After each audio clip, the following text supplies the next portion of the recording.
से खिताब करते हुए बिलावल भुट्टो जरदारी ने हुकूमत और वफाकी वज़ीर दाखिला चौधरी निसार को कड़ी तनकीद का निशाना बनाया। उन्होंने कहा कि वो हुकूमत से तंग आ चुके हैं। जैसे भुट्टो का नारा तख्ते रायवंड वालों को डराता है, ये आवाज सिंध, बलोचिस्तान या खैबर पख्तूनख्वा से नहीं आ रही, बल्कि गो निसार गो का नारा तख्ते लाहौर से उठ रहा है। ये बलोचिस्तान से आवाज नहीं उठ रहा, ये कराची से ये नारा नहीं उठ रहा, ये खैबर पख्तूनख्वा, नॉर्थ वजीरिस्तान, साउथ वजीरिस्तान और स्वात से नहीं उठ रहा।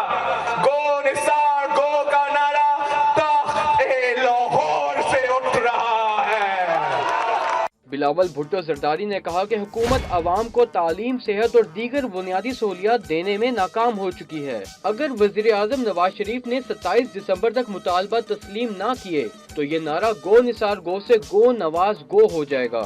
अगर दिसंबर 27 तक मियां नवाज शरीफ साहब ने मेरा डिमांड नहीं माना तो मेरा नारा गो निसार गो से गो नवाज गो होगा।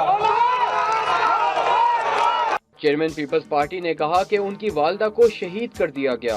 दहशत गर्दी वाकयात में बच्चों की भी जानें गईं, लेकिन तख्ते लाहौर वाले और वजीर दाखिला चौधरी निसार उनके खिलाफ बोलने को तैयार नहीं। बिलावल भुट्टो जरदारी ने ये भी कहा कि वफाकी हुकूमत को चाहिए कि वो अवाम के मसाइल हल करे। पीपल्स पार्टी हमेशा अवामी हकूक के लिए आवाज बुलंद करती रहेगी।